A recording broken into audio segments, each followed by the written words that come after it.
I came to Shomron with the idea of it becoming an inseparable part of the state of Israel. If I'm happy now, I would say we are around 500,000 Jews. I would have loved it to be 1 million Jews. But I'm optimistic, so we will continue. This is Daniella Weiss, a leader of the settlement movement and one of the first Jews to settle the West Bank in the 1970s. She calls it by its biblical name, Judea and Samaria. I'm Bradley Burston, Haaretz columnist and a longtime opponent of the settlements. I've come to meet Daniella and see the reality that she shaped. What were once Palestinian villages, rocky hills, and a few Jews whom most Israelis considered extremists is today a landscape filled with thriving and seemingly permanent urban settlements. Those settlements are pushing the two-state solution into past history. In the light of Daniella's apparent victory, I wanted to ask her what the future looks like for Israel and for the Palestinians living under occupation. Let me be completely honest with you and open and say that I believe that the settlement movement has ruined the Israel that I wanted to see. As much as I'm aggravated by your aggravation, I am more satisfied that my philosophy has had the upper hand and that indeed it blocked the option of a two-state solution. What did people tell you when you told them, oh, I'm going out to this hilltop somewhere out there in the, to the east? We lived in a beautiful home near Tel Aviv in Ramat Gan, and we had friends and everything, and so they were literally crying. Why go to the dark hills? This is how well it was called at that time. Why do you go there? You're going to live in a tent. So the practical reaction was emotional, because it's crazy to leave the comforts of life and to go into very, very primitive way of life. And I want to tell you something. I've never had, thank God, even 1 second of difficulty. It was all known before from the formula of Zionists and pioneers of previous decades. So I was walking, I had a clear route. Kdumim has been Daniella's home since she helped found it in the mid-1970s. It was the first settlement established in Samaria after the 1967 war. In 1975, the first Jews came into this area, and the army was ordered to throw them out. But they came back, again and again. Finally, the government let them set up tents on an army base south of Nablus. Prime Minister Rabin believed they'd get sick and tired of the life there and leave on their own. They never did. When Daniella came here, hers was one of just 10 families. Today, the population of Kdumim is almost 5,000. The entire West Bank is home to around 500,000 settlers. When we came here in the end of the year 1975, we were 10 Jewish families in the entire area of Samaria. Now, in the entire area of Samaria and Judea, there are 500,000, 500,000 Jews. So let's go with the times and say, okay, it's going to stay in Israeli hands. So I say, give them the vote. Let them vote in Israeli elections. The land of Israel is only for the Jewish nation as far as sovereignty is concerned.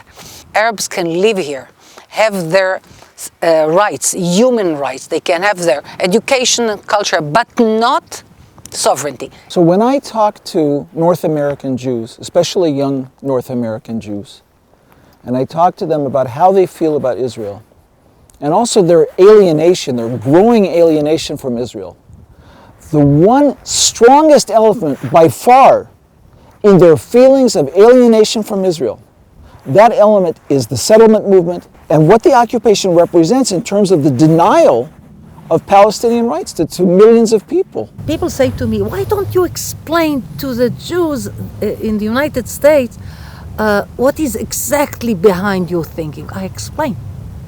But I'm laughing because the right word for it, you have to brainwash all the time.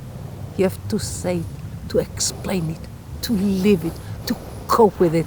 My husband says to me, why do you speak to your children all the time about Zionism, pioneers in Judea and Samaria, settling, and all my family are settlers here. because this is the only way to continue Zionism. So what we can see from here, we see the settlement, part of the settlement of Itzhar. Then we see Bracha, the settlement of Bracha. And what you see around here are part of the neighborhoods that are in Kdumim. This spread of Kdumim over 13 different hills. And another hill is the industrial area of Kdumim. That was my philosophy, my attitude towards spreading on a large area for future building of more Jewish neighborhoods and homes. מסעותינו בארץ ישראל. From there we drove to the outpost of Chavat Gilad, which in Hebrew means Gilad's farm. Daniella was one of the first to establish the illegal outpost in 2002, shortly after the terrorist murder of Gilad Zar. כשהייתי ראש מועצה, ואז נרצח גלעד, הבן של משה זר, אז משה ביקש ממני שאני אעזור להקים חווה על שמו. ואז עשיתי ברוכים הבאים לחוות גלעד. והנה כאן מכשירים כבר את השטח לבנייה חדשה. Residents of the settlements have repeatedly attacked Israeli forces who came to expel them. The outpost is also infamous for violent incidents with Palestinians from the surrounding villages. Last year, after the rabbi of Chavat Gilad was killed, the government said it would act to legalize the outpost retroactively. עד איפה בונים? לא, אבל עד החצר של הפלסטיני האחרון, איך מחליטים? לא, אדוני... לא, אני שואל. נקבע פגישה, אני אסביר לך, בדיוק שאלו אותי את זה ישראלי במכינה, אמרתי לו, בונה מי שיש לו אומץ. אם יש לך אומץ ללכת שם על הגבעה, אתה יכול לבנות שם. What happens? How do you react when you hear those words, two-state solution? First of all, I know it will not happen. If we analyze it politically and practically, we see here hundreds of thousands of Jews. We see even in the eastern neighborhoods of Jerusalem, 300,000 Jews in the areas that were liberated in the Six-Day War. So where will there be a state? I want to have for the Jewish nation the promised land from the Bible. From the Euphrates yes. to the Nile. And I'm sure it will be. And what about southern Lebanon? If it is part of it, all of it. Even parts of Syria, part of Iraq, part of Iran. It's huge. You think you have any way of convincing people that would be a good idea? I convince many. Many people believe in it. I don't see anything anything extreme in my approach. It's the basic Jewish approach.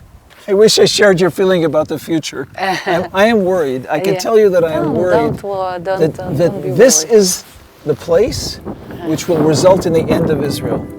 Oh no, Yeah. This is the future of Israel. On my way back home, I couldn't help but wonder, was it the West Bank I was leaving, or was it the Israel of the future? A state of permanent occupation, eternal apartheid for the Palestinians, a privileged, rabbinically dominated suburbia for the Jews.